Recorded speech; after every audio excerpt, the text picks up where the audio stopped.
Hello students, मैं अंजलि पयाल स्वागत करती हूं आपका आईसीटी वर्चुअल क्लासरूम देहरादून से। कैसे हैं आप सब लोग? उम्मीद करती हूं आप सब लोग अच्छे होंगे और अपनी लाइफ में बहुत बेहतर कुछ कर रहे होंगे। आज हम बात कर रहे हैं क्लास 12th की केमिस्ट्री की, और जैसा कि 7th चैप्टर चल रहा है और 7th चैप्टर में हम सल्फर के कंपाउंड्स देख रहे थे। ठीक है, 7th चैप्टर कौन सा? द पी ब्लॉक एलिमेंट्स, यानी कि पी ब्लॉक के तत्व। 7th चैप्टर में हमने किसकी बात की? सल्फ्यूरिक एसिड की के कांटेक्ट प्रोसेस की बात की, यानी कि संस्पर्श प्रक्रम के द्वारा सल्फ्यूरिक एसिड बन रहा था। ठीक है, अब उसी सल्फ्यूरिक एसिड के कुछ गुणों की बात करेंगे आज के सेशन में। ठीक है, आइए चलते हैं स्मार्ट बोर्ड की ओर। तो बच्चों, पी ब्लॉक एलिमेंट्स में सल्फर डाइऑक्साइड की प्रॉपर्टीज को, प्रिपरेशन को और यूजेस को पढ़ने के बाद हम आए थे ऑक्सो एसिड ऑफ सल्फर। तो सल्फर जो होता है वो अलग अलग अनेक प्रकार के ऑक्सो अम्ल बनाता है। ठीक है, ये हमने देखा था। तो यहाँ पर हमने उन ऑक्सो एसिड्स की संरचना को भी देखा था, जिसमें कि सल्फ्यूरिक एसिड हो गया, सल्फ्यूरस एसिड हो गया, परऑक्सो मोनोसल्फ्यूरिक एसिड हो गया, पैरोऑक्सो डायसल्फ्यूरिक एसिड हो गया, और आपका परऑक्सो डायसल्फ्यूरिक एसिड और डायथायोनिक एसिड जैसे हमने ऑक्सो एसिड्स की संरचनाओं को यहाँ पर समझा था। इसके बाद हम आए थे सल्फ्यूरिक एसिड पर।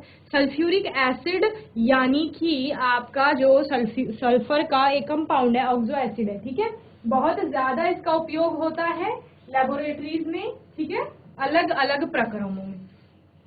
तो इस प्रकार की संरचना यहाँ पर आपको सल्फ्यूरिक एसिड की देखने को मिलती है। मैन्युफैक्चर की बात करेंगे तो कॉन्ट्रैक्ट प्रोसेस, यानी कि संस्पर्श प्रक्रम में सल्फ्यूरिक एसिड बनता है। ठीक है, वो संस्पर्श प्रक्रम हमने अच्छे से समझा था, अलग अलग स्टेप थे।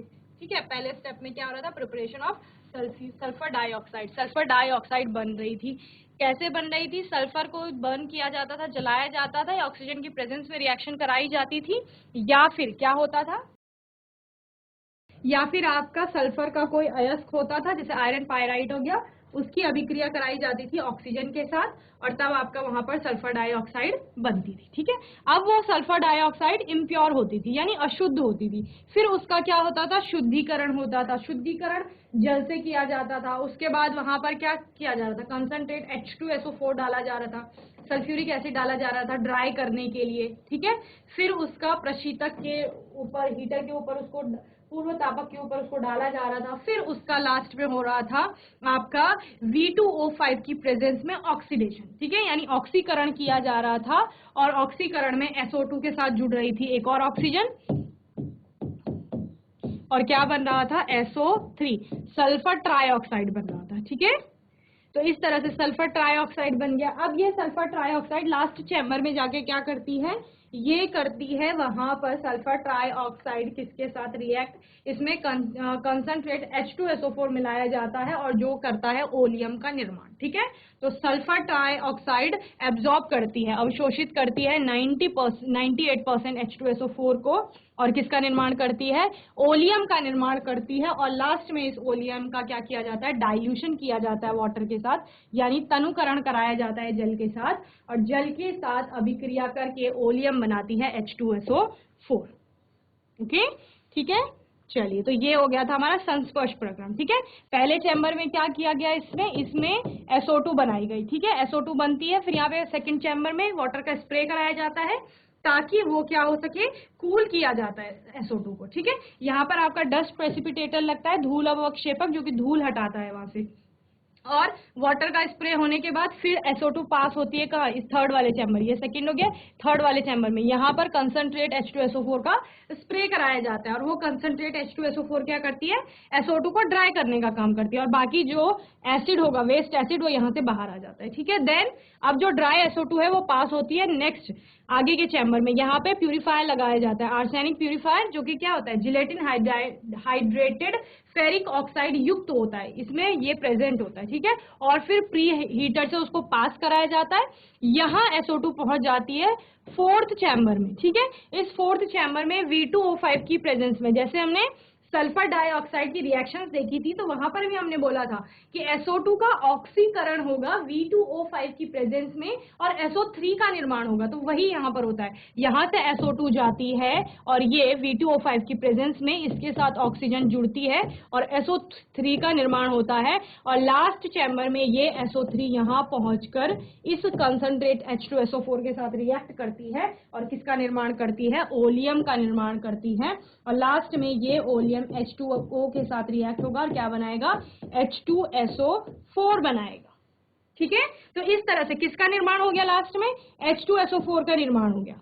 ठीक है, ये H2SO4। अब आप कहोगे कि H2SO4 हमने यहाँ भी यूज किया और यहाँ भी यूज किया H2SO4, तो यहाँ वाला तो हमने ड्राइंग के लिए यूज किया, ये तो हम यहाँ से वेस्ट वापस निकाल रहे हैं, लेकिन यहाँ वाली H2SO4 डायरेक्ट क्या होती है, यहाँ पर इन्वॉल्व होती है रिएक्शन में, अपना योगदान देती है और अगर क्या कहते हैं यहाँ पर 1 मोल H2SO4 लिया है तो उत्पादन में 2 मोल H2SO4 आएंगे। ठीक है, तो यानी डबल हो जाता है उत्पादन, तो यानी उत्पादन हुआ है H2SO4 का। अगर 50 ml H2SO4 यूज की गई है तो 50 ml और प्रोड्यूस होगी, टोटल 100 ml बन जाएगा। समझ रहे हैं, तो इस तरीके से हमने इस कॉन्ट्रैक्ट प्रोसेस को समझा था। इसके बाद बात करेंगे आज के सेशन में physical properties of sulphuric acid, यानी कि सल्फ्यूरिक अम्ल के भौतिक गुण।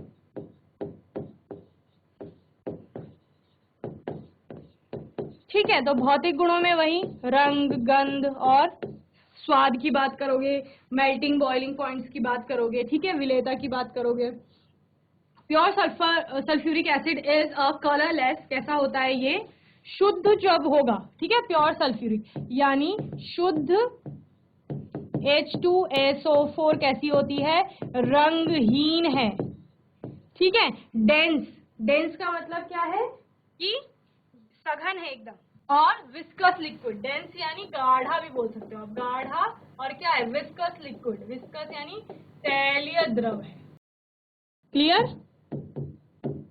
स्पेसिफिक ग्रेविटी, विशिष्ट घनत्व कितना है, विशिष्ट घनत्व 1.84 है। ठीक है, at 298 kelvin it freezes at 283 kelvin and boils at 611 kelvin. तो विशिष्ट घनत्व किस पर बताया गया है, 298 केल्विन ताप पर। ओके, और क्या कह रहे हैं, freezes at 283 kelvin and boils at 611 kelvin. ठीक है, यानी कि हिमांक इसका हो जाएगा कितना, 283 केल्विन, और क्वथनांक कितना होगा बच्चे, ये होगा 611 केल्विन क्वथनांक। चलिए इतना नोट करेंगे। नेक्स्ट फिजिकल प्रॉपर्टी क्या है, नेक्स्ट है the high boiling point and viscosity of sulphuric acid suggest that it is an associated molecule. ठीक है, यानी कि जो आपका क्या है, इसका बॉइलिंग पॉइंट है ना, वो बहुत ज्यादा है, और बॉइलिंग पॉइंट क्या बता रहा है, बॉइलिंग पॉइंट बता रहा है कि ये बहुत कैसा है, एसोसिएटेड मॉलिक्यूल है, यानी कि जुड़ा हुआ है बहुत अच्छे से। ठीक है, the different molecules are held together by hydrogen bonding as shown below. ठीक है, तो different molecules are held together by hydrogen bonding as shown below. तो इसमें आपको दिखाया गया है कि जैसे हमने क्या कहा, यहाँ पर देखिए, जहां पर हमने H2SO4 का मॉलिक्यूल देखा था, तो यहाँ पे अलग अलग तरीके की हाइड्रोजन बॉन्डिंग आपको देखने को मिलेगी। ठीक है, तो यही स्ट्रक्चर में दिखाया जाएगा। और क्या है इसमें physical property, the concentrated acid has strong affinity for water and the dissolution process is highly exothermic and a large quantity of heat is evolve. ठीक है, यानी कि जो सांद्र सल्फ्यूरिक एसिड है, जो सल्फ्यूरिक एसिड है उसका क्या है, स्ट्रॉन्ग एफिनिटी होती है, किसके लिए, जल के लिए। ठीक है, तभी हम क्या कहते हैं कि जल क्या करते हैं, एसिड में जल को नहीं डालते, बल्कि क्या करते हैं, जल में धीरे धीरे एसिड को डाला जाता है, वहां पर बहुत हाईली एक्सोथर्मिक होता है ये। ठीक है, ऊष्मा का क्षेपण, ऊष्मा क्षेपी अभिक्रिया, ऊष्मा बहुत ज्यादा वहां पर उत्पन्न होती है।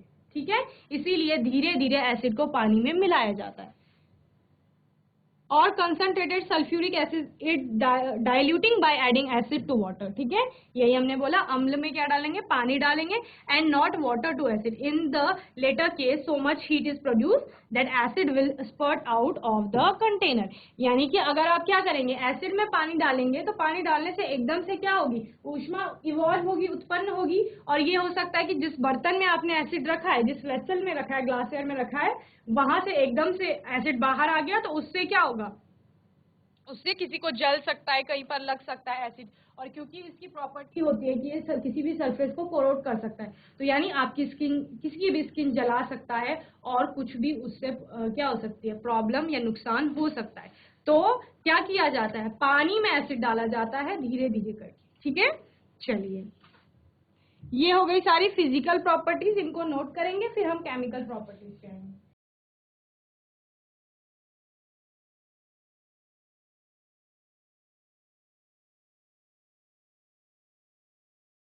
चलिए, नेक्स्ट है chemical properties of sulphuric acid, यानी H2SO4 के रासायनिक गुण, ठीक है, यानी अभी ये अलग अलग चीजों से रिएक्ट करके किस प्रकार के प्रोडक्ट बनाती है उनकी बात करेंगे। सबसे पहला है डिसोसिएशन, ठीक है, डिसोसिएशन किस प्रकार हो रहा है, तो यहाँ पर है कि sulphuric acid is quite stable but on strong heating it dissociates into SO3 and H2, ठीक है, यानी डिसोसिएशन है, वियोजन किस प्रकार से हो रहा है, तो ऊष्मा देकर के वियोजन कर रहे हैं, तो जनरली तो स्टेबल होगा, H2SO4 क्या है, स्थायी है,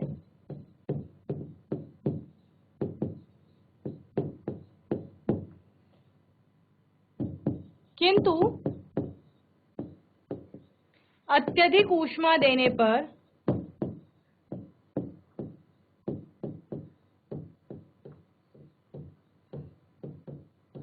यह है किसमें, SO3 सल्फर ट्राइऑक्साइड व H2O में टूट जाती है।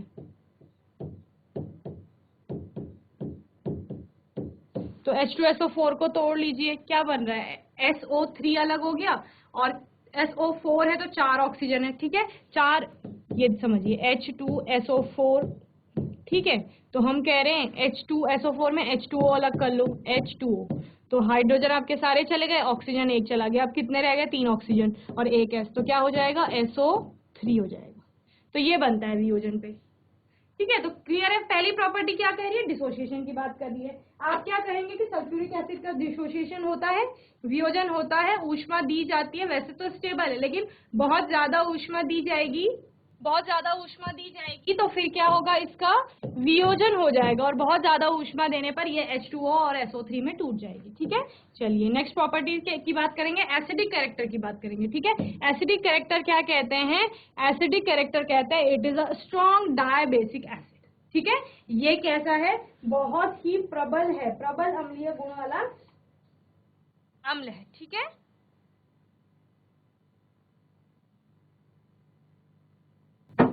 And ionises in aqueous solution as, ठीक है, और इसका क्या होता है, इसका होता है आयनन, और आयनन किस प्रकार से होता है, ये एक्वस सोल्यूशन का आयनन यानी जलीय विलयन का, ठीक है, और आयनन किस प्रकार हो रहा है, आप देख रहे हैं H2SO4 किस में टूटती है, H प्लस और प्लस HSO4 माइनस में टूटती है, जहां पर उसका K1 का वैल्यू होता है बहुत ज्यादा, और दूसरा जो HSO4 का होगा वो होगा H plus plus SO4 2 minus में, ठीक है, और जहां पर K की वैल्यू क्या होगी 1.2 into 10 to the power minus 2, ठीक है, the larger value of Ka1, that means H2SO4 is largely dissociated into H plus and HSO4 negative ions. Greater the value of dissociation constant, the stronger is the acid, ठीक है, यानी कि ये वाला acid ज्यादा क्या होगा, स्ट्रॉन्ग होगा, क्योंकि इसकी जो डिसोसिएशन कांस्टेंट की वैल्यू आ रही है वो ज्यादा आ रही है, ठीक है, यहाँ पर हमने क्या बोला, डिसोसिएशन कांस्टेंट है ना ये, इसकी वैल्यू क्या आ रही है, वेरी लार्ज, बहुत ज्यादा आ रही है, बहुत अधिक आ रही है, ठीक है। Therefore it forms two series of salt.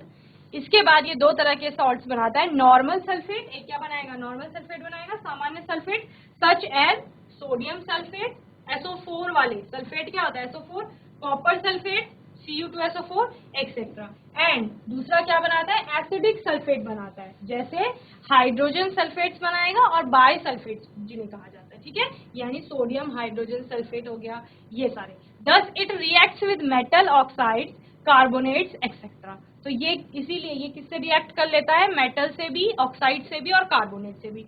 Which are the characteristic reaction of an acid, जो कि अम्लों की विशेष अभिक्रियाएं होती है, ठीक है। चलिए नोट करेंगे जल्दी से, फिर आगे नेक्स्ट प्रॉपर्टी देखेंगे।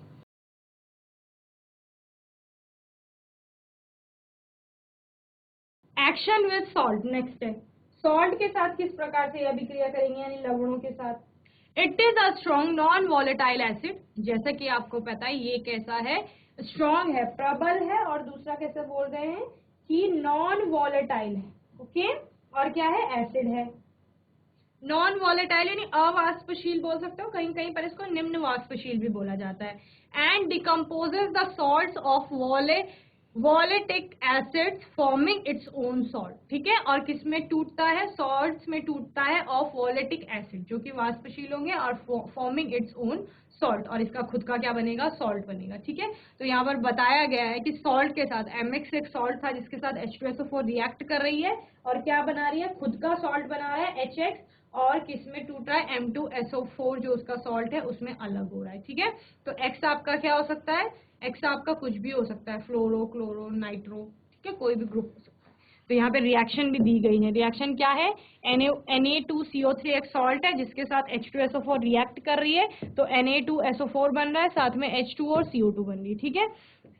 और पोटेशियम का KNO3 है जिसके साथ H2SO4 रिएक्ट कर रही है, तो क्या बना रही है, KHSO4 और HNO3 अलग हो रही है। और NaCl भी एक सॉल्ट है जिसके साथ H2SO4 रिएक्ट करेगी, तो क्या बनाएगी, यहाँ पर बाइसल्फेट बनाएगी और साथ में HCl बनेगी, ठीक है। तो ये एक्शन विद सॉल्ट्स हो गए।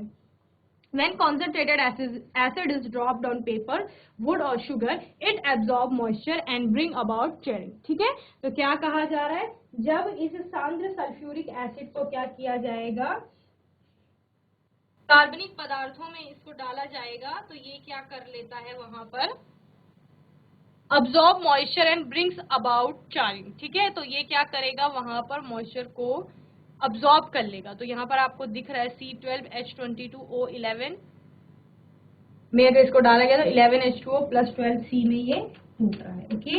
यहाँ पर H2SO4 की प्रेजेंस में रिएक्शन होगी।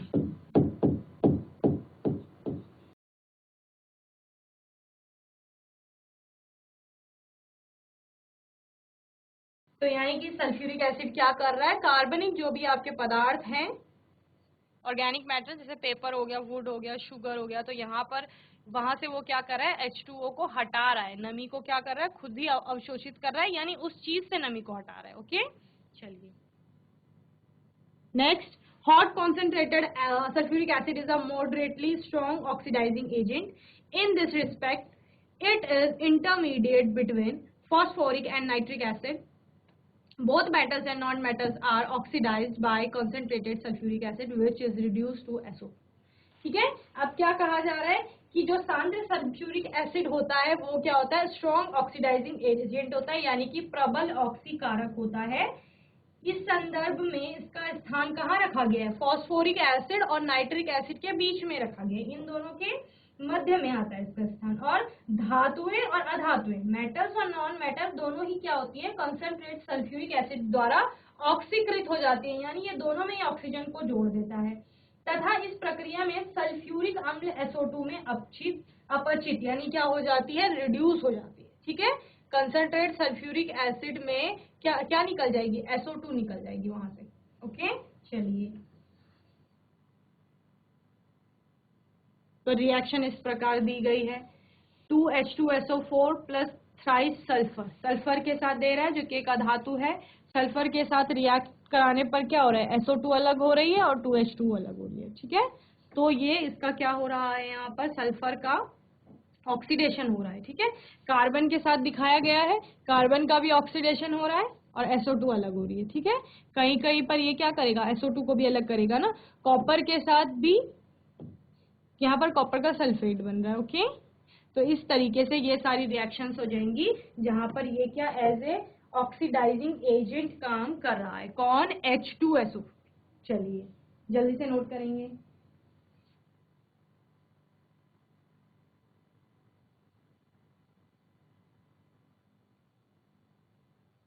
यूजेस की बात करते हैं, यानी कि उपयोग कहाँ कहाँ हो रहे हैं सल्फ्यूरिक एसिड के। तो उपयोग तो आपने बहुत ज़्यादा देखा है सल्फ्यूरिक एसिड का, ठीक है। जैसे कि इतनी सारी जो आप प्रोडक्ट बनाते हैं लेबोरेटरीज में, प्रयोगशालाओं में, कितने ही आप अभिक्रियाएं कराते हैं, वहाँ H2SO4 का यूज़ होता है। अभी आपने पहले क्या पढ़ा कि ऑक्सीडाइजिंग एजेंट की तरह ये काम कर रहा है, तो जिस जिसका ऑक्सीडेशन होगा वहाँ पर कई जगह पर ये H2SO4 काम में आएगा, ठीक है। और SO2 के उत्पादन में आप कहीं कहीं देखेंगे कि H2SO4 का यूज़ हो रहा है। इसके अलावा कई आपने सॉल्ट बनते हुए देखे, तो बहुत सारे उपयोग इसके आप लोग देखेंगे, ठीक है। इन फर्टिलाइजर इंडस्ट्री कहाँ हो रहा है इसका उपयोग? फर्टिलाइजर क्या होते हैं आपके? उर्वरक। It is used in the preparation of fertiliser such as ammonium phosphate, ammonium sulphate और super phosphate of lime etcetera, ठीक है। तो उर्वरकों के उत्पादन में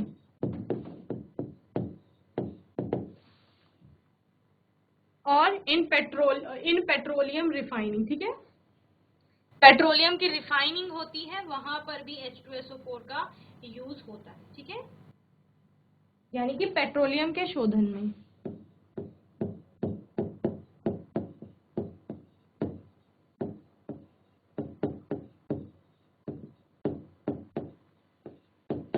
it is use for the refining of crude petroleum. Crude जो कच्चा पेट्रोल मिलेगा, पहले पेट्रोलियम प्रोडक्ट्स मिलेंगे, उनके शोधन के लिए किसका उपयोग किया जाएगा? H2SO4 का उपयोग किया जाएगा। The crude petroleum is treated with sulphuric acid to remove unwanted sulphur and other tarry compound, ठीक है। तो वहां से अनवांटेड जितने भी आपके और अन्य चीजें होंगी उसमें, उनको निकालने के लिए। In dyes, drugs, paints and pigments, it is used directly for or indirectly in the manufacture of chemicals such as dyes, drugs, paints, pigments. Okay?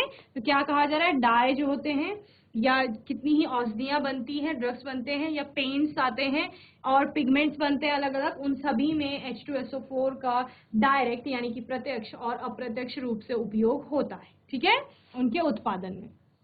और इन केमिकल इंडस्ट्री और रसायन उद्योग जो हमारा इंडस्ट्री जो है, वहां पर भी इनका उपयोग किया जाता है। It is use for the manufacture of hundreds of other compounds.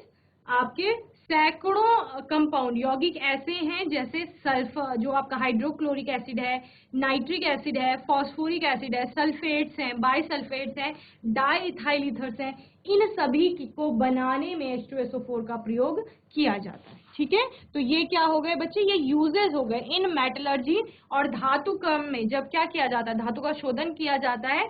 Sulphuric acid is use for metallurgical process such as electrolytic refining, electroplating, galvanizing, etc. A number of metals like copper, silver, etc. are extracted from their ores using sulfuric acid, ठीक है। तो उनके ओर से यानी कि उनके अयस्कों से, धातुओं के अयस्कों से क्या करने के लिए? निष्कासन करने के लिए आप क्या करते हैं? H2SO4 का उपयोग करते हैं, ठीक है। तो ये सारे क्या हो गए? H2SO4 के बच्चे उपयोग हो गए। चलिए जल्दी से नोट करेंगे H2SO4 के उपयोग।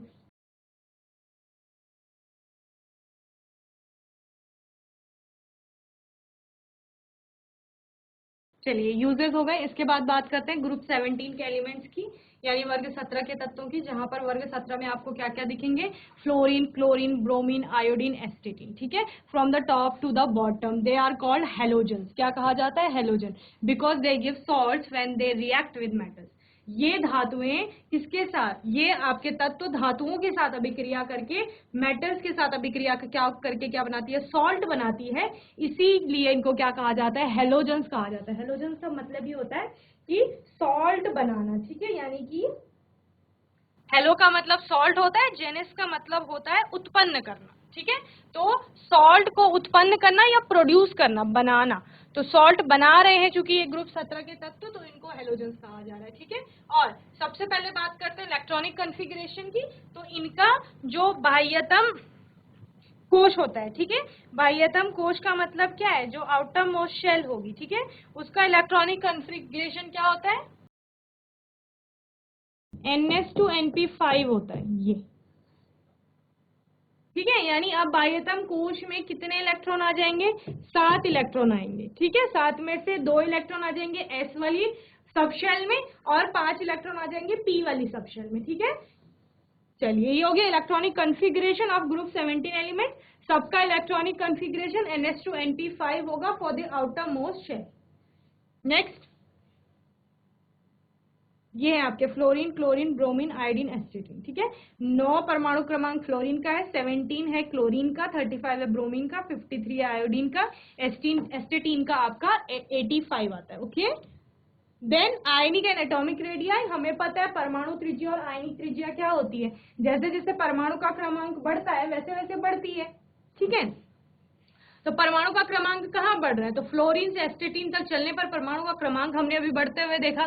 तो आपका जैसे जैसे परमाणु का क्रमांक बढ़ेगा वैसे वैसे परमाणु की त्रिज्या बढ़ेगी और आयनिक त्रिज्या भी बढ़ेगी। Clear? Next ionization enthalpy. Ionization enthalpy, ion and enthalpy.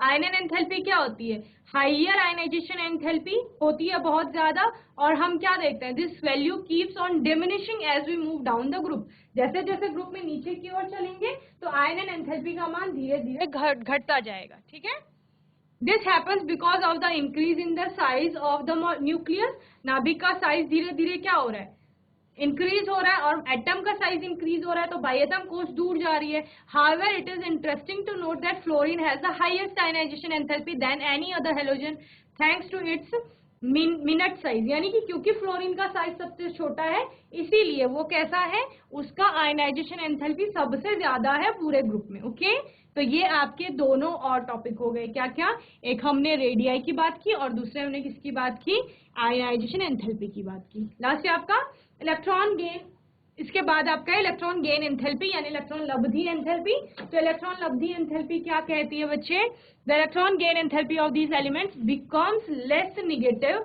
Upon moving down the group. जैसे जैसे ग्रुप में नीचे की ओर जाएंगे ये कम ऋणात्मक होता जाता है। Fluorine has lesser enthalpy than chlorine. Fluorine की एंथैल्पी क्लोरीन से क्या होती है, कम होती है। We can attribute it to the small size and the smaller 2p subshell of the atom of fluorine। ये किसके कारण हो रहा है, क्योंकि फ्लोरीन की जो शेल्स हैं या वो आकार है वो छोटा है और वहां पर जो सबशेल पाई जा रही है 2p वो कैसी है, छोटी। Okay, then electronegativity. अब बच्चों देखो सारे वर्गों में आपके जो ज्यादातर गुण हैं वो सेम तरह से क्या हो रहे हैं, बदल रहे हैं, यानी ग्रुप में नीचे की ओर चलने पर कुछ चीजें बढ़ रही हैं कुछ चीजें घट रही हैं, तो वो सभी ग्रुप्स के लिए समान है। बस आपको वैल्यू उनकी याद रखनी है कि किसका मेल्टिंग पॉइंट कितना है, किसका बॉइलिंग पॉइंट कितना है, किसकी आयनन एंथैल्पी कितनी है। ठीक है, तो ये सारे पॉइंट लर्न करने हैं। देन विद्युत ऋणात्मकता की बात करेंगे तो the halogens exhibit high electronegativity values, however it diminishes slowly on moving down the group from fluorine to iodine. This can be attributed to the increase in nuclear radii upon moving down the group। क्या होता है, बहुत ज्यादा electronegative है और electronegativity क्या होती है, धीरे धीरे जब हम ग्रुप में फ्लोरीन से आयोडीन की तरफ चलते हैं तो ये घटती जाती है। ओके, चलिए तो इतना आप नोट करेंगे ग्रुप 17 के बारे में।